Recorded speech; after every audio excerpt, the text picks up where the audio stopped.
Our opinions about airlines from mainland China are often shaped by political views of the world at large about the country they originate from.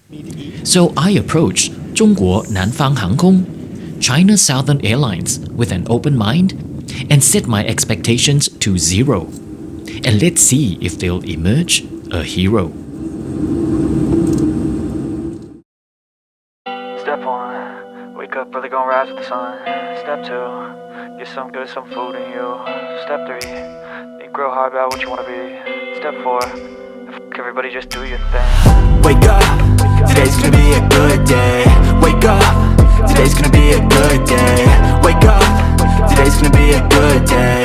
Wake up, today's gonna be a good day. Wake up, today's gonna be a good day. A very good morning to you guys and welcome back to my video. I'm coming to you from a very chilly Melbourne International Airport and I'm departing today from Terminal 2 behind me, and that means I'm getting on an international flight. I'm flying literally halfway across the world this morning to London Heathrow Airport from right here in Melbourne, and I'm making a stop in China, so there's only one thing to say is 你好，各位观众，欢迎收看我的飞行报告。今天我们将乘搭中国南方航空从墨尔本飞往广州。来吧，我们现在马上出发。Early morning departures from Melbourne are always interesting because you'd see an airport pushed to its maximum limits.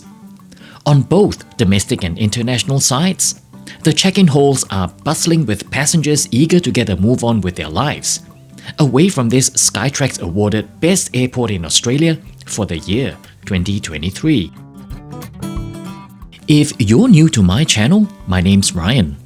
Born and bred in Singapore, I now call Australia home, and I create heaps of travel and food-related content.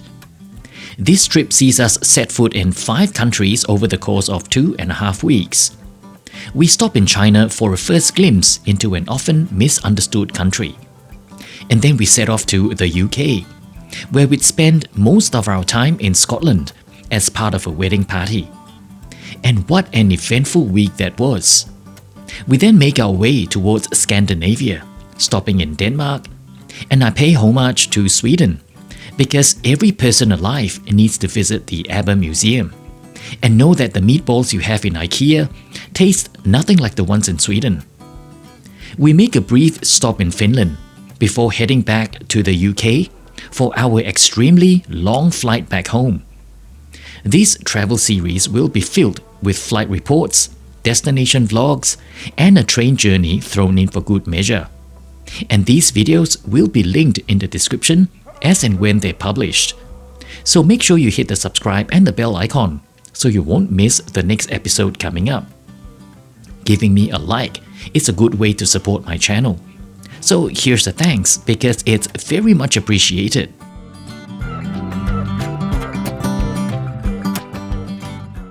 To understand how China Southern Airlines came about, we look back to 1953, when the Civil Aviation Administration of China, or CAAC, was a civil authority overseeing all things aviation within the country.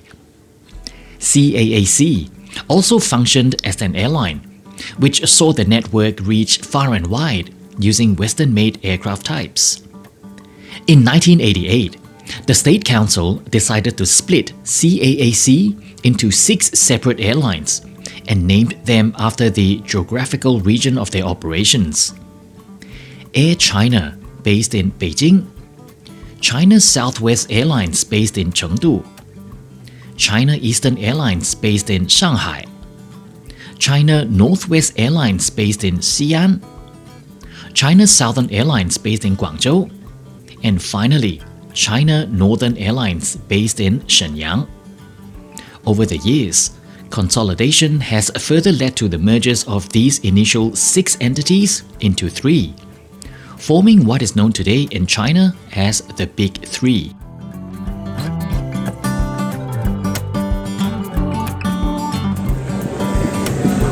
Check-in was actually rather painless. We were expecting a long line, that's why we came to the airport really early, but we were first in line, so everything is done very quickly.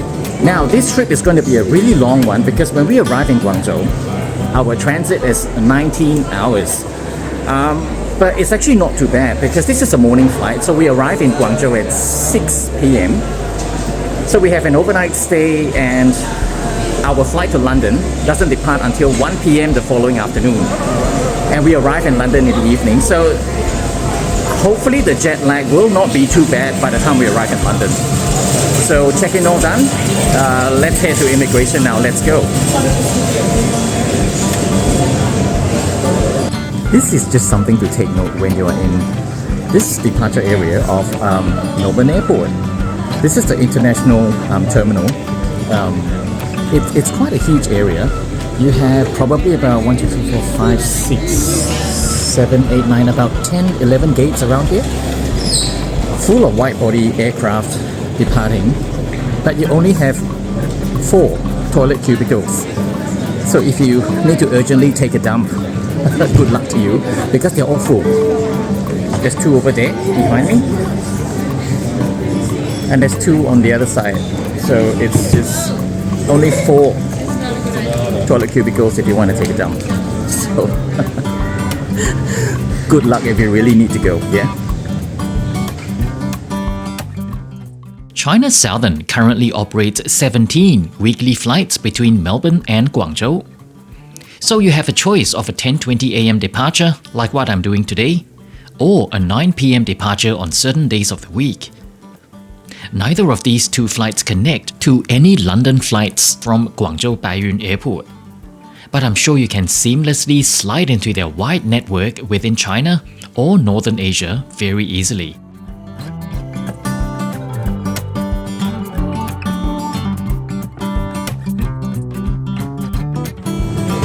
We are now ready to board China Southern flight, is it 322? 322? Yeah, flight 322 from Melbourne to Guangzhou. Here we go. Operating flight CZ322 from Melbourne Tullamarine Airport to Guangzhou Baiyun Airport is Bravo 20 Charlie Juliet, a Boeing 787-9, which first flew in August 2019. Making her just under 5 years old at the time of writing. And it was delivered right off the production line directly to China Southern. This is the time when airlines make a first impression, the greeting at the door. And I'd say China Southern knocked it out of the park with their enthusiastic smiles, beckoning us on board.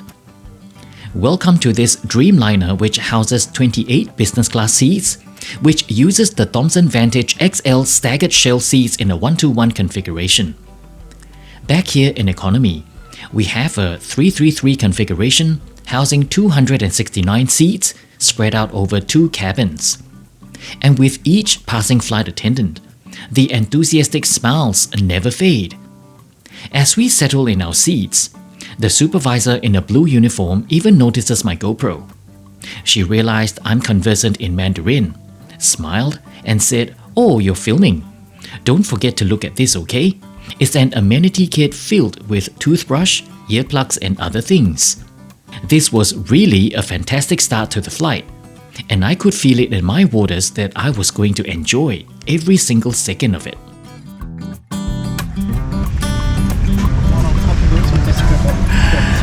This is awesome, right? So we've chosen the last row, and because it is configured 333, and the last row at the end is there's only 2 seats, so you have all that space.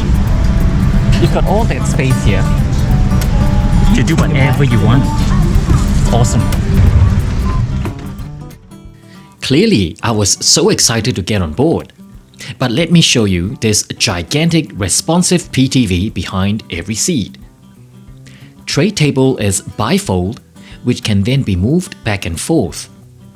There's also this pair of headphones in the seat pocket right there.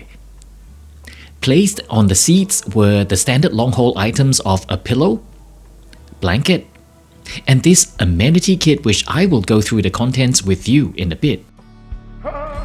On this trip, I do 4 flights on China Southern's Dreamliners, and none of them are equipped with individual air vents. And the cabin is always very warm on boarding.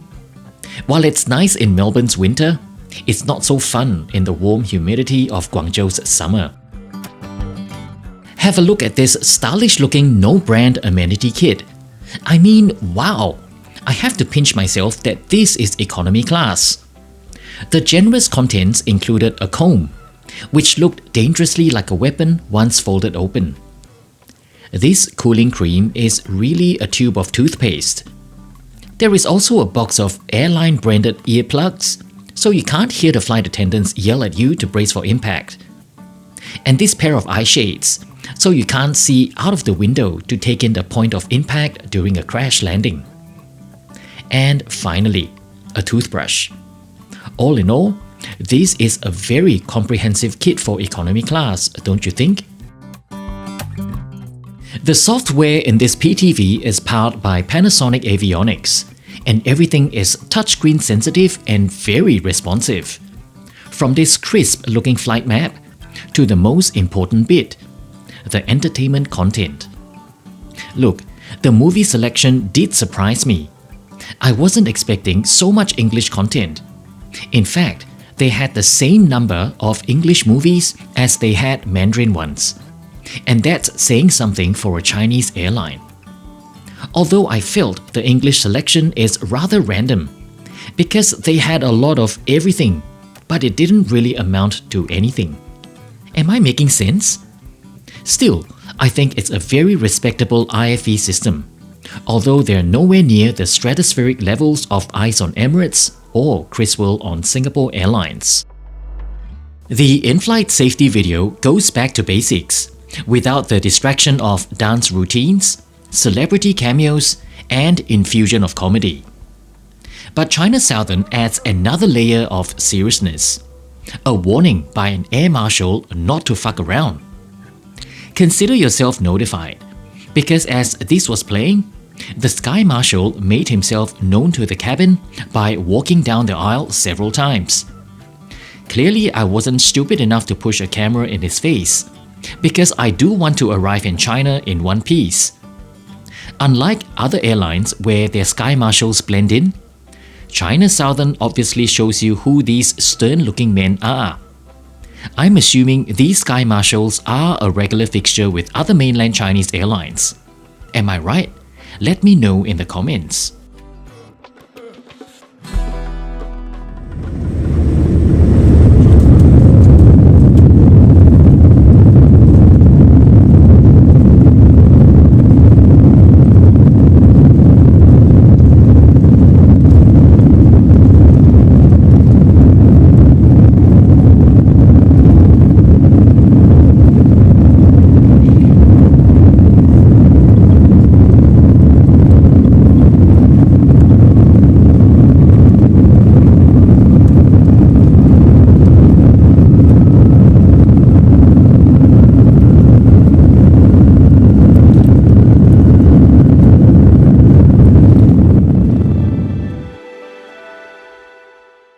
Taking off for the first leg of this long journey halfway across the globe is always an exciting affair. Flight CZ322 will journey across the Australian continent through New South Wales, my home state of South Australia, before coasting out of the Northern Territory over the city of Darwin. The flight continues over the archipelagos of Indonesia, Philippines, and then heading across the South China Sea, before descending over Hong Kong in preparation for arrival into Guangzhou Baiyun International Airport, clocking a total distance of just over 7,540 kilometers and a flight time of 9 hours 5 minutes. On this rather longish daytime flight, the leisurely service started with the drinks cart, where we could choose a full bar of different beverage choices. Many have commented on the poor wine choices of these Chinese airlines, but it doesn't really bother me since I don't drink alcohol up in the air. Drinks also came with a pack of sanitary wet wipes in case we somehow soil ourselves. Some 20 minutes after bar service, meal trays followed, and we were served from the rear, which meant we got to choose from the two options of beef with rice or my choice of seafood with potatoes. These meal trays came with a bread roll and butter, this delicious looking cheesecake with a blueberry jelly and biscuit base, plus a coleslaw salad with a slice of salami. What an impressive looking tray of food. The creamy seafood, as you'd expect, was an indulgent little guilty pleasure. It was filled with prawns, fish, and squid slices, generously accompanied by peas. Sorry if you're watching this and allergic to seafood. Just take my word for it that it was absolutely mouth-watering. Having serious menu envy, I invaded my husband's beef with rice, and oh my word, that was another winner. I mean, come on, I did not expect China Southern to screw up this stir-fried ginger beef, would I? With this awesome meal, I felt compelled to ask for a second serve of whatever options they had left. There is a lot of wastage with in-flight catering, so the cabin crew are normally very obliging if you ask for more. In this case, it was more seafood for me, which I wiped everything out in quick time. With lunch service completed slightly over 2 hours later, the cabin is now relaxed, with the window tint locked in this semi-tinted mode.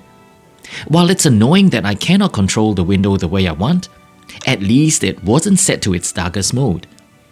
We're now cruising over the Northern Territory, just about to coast out over Darwin as we continue our trajectory towards our destination. Throughout the flight, the cabin crew made themselves known every other hour, giving out more drinks to those who were still awake, and even passing out sandwiches. Naturally, I ate some more. And I swear I've had these very same sandwiches on Qantas. Not that I'm complaining, they're really very well made. Our Dreamliner is now zipping past the archipelago of Philippines and her 7,000 islands. This is also when the lights came on in preparation for meal service number 2. To make sure we're awake for this, piping hot towels were passed out. On most airlines, the second meal service is normally a snack, but not China Southern, because we're in for the full works, so that meant a pre-meal bar service. By golly! And before you know it, the ladies were once again giving out a full meal tray to each and every one of us. The options for this meal were chicken pasta and stir-fried pork slices with fried rice. It came accompanied by a bread roll, fruits, and very strangely, a cup of flavored yogurt. With that strange yogurt aside, this meal was once again another winner according to this man here and his chicken pasta. As for me and my pork, it was stir-fried in the same ginger garlic soy concoction with the beef earlier on from the first meal, so no real complaints here.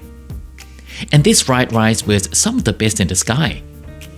If gluttony is a sin, then consider me guilty, because I did not hesitate to get another serve of this delicious pork and fried rice.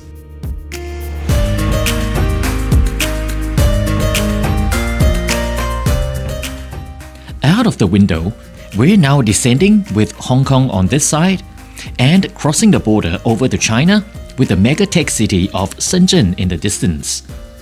It's also time to draw up a summary of my first time flying with 中国南方航空公司. Many of us hold preconceived notions of what Chinese airlines are, and it's normally not flattering. So I came on this flight with no expectations at all, because I did not want anything else to be clouding my judgment.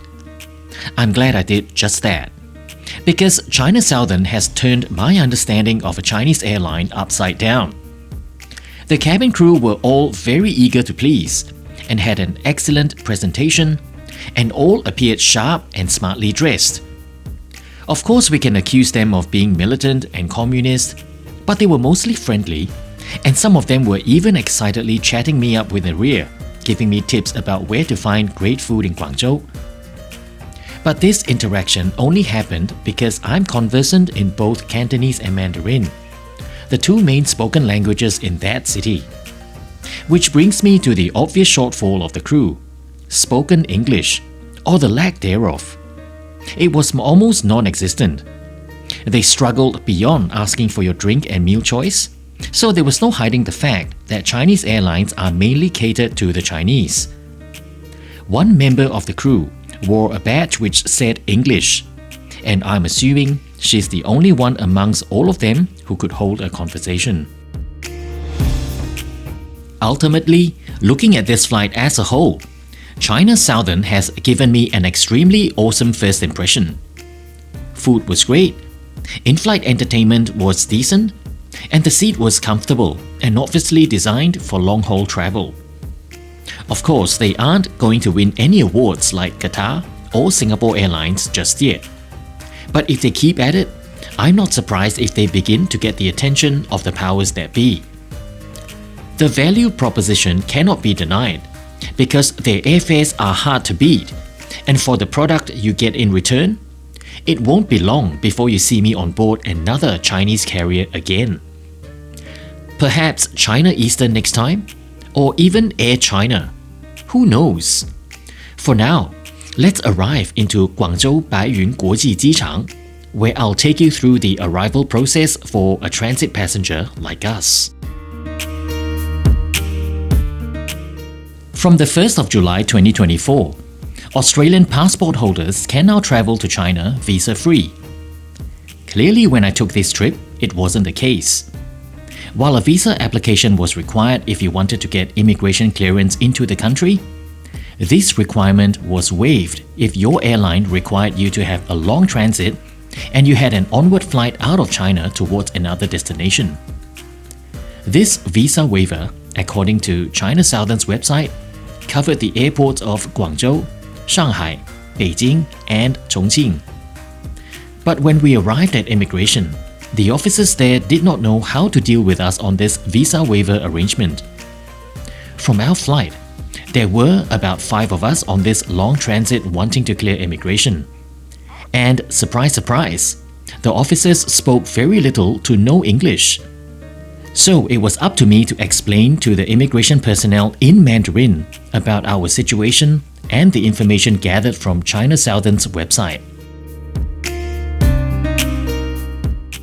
After making a few phone calls, immigration personnel then herded the 5 of us towards the temporary permit office to get our entry sorted, and handed us over to another department. This one guy at the office suddenly had 5 hot potatoes landing on his lap and began to and ah whether or not we needed to apply for this permit. So there we were again, standing there in no man's land while he got on the phone to his superiors. Okay. Everyone we speak to has an idea about whether or not we need a visa. Even the guy who is handling the temporary entrance for foreigners isn't even sure whether we need it or not. And he took a while to say, let me think. And eventually he decided, yes, we do need a visa to enter China. But it is a temporary visa. We just have to show him that we have a hotel booking. Fill in a form. So remember, if you're coming to China for a long transit, before you arrive at immigration, make sure you look out for this temporary entry for foreigners and apply for a visa, because they're not even sure whether we need to or not. But we're just going to apply for it. He says we need to, so we just apply for it before we head through customs. Yeah.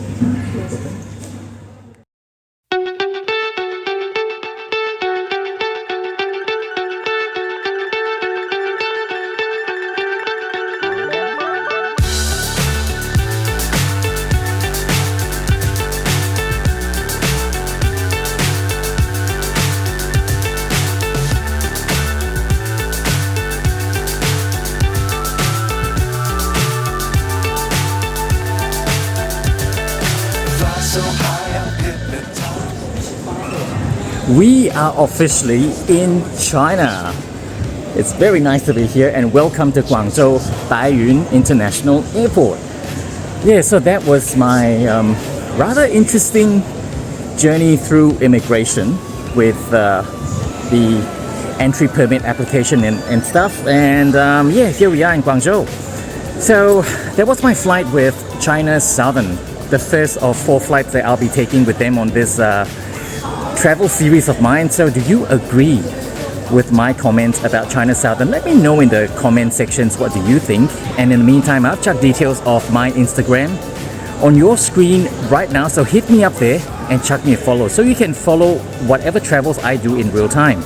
Okay, but of course, more importantly, do not forget to hit the subscribe and the bell notification icon, and I will see you for the next episode of this travel series. All right, see you guys around. Bye.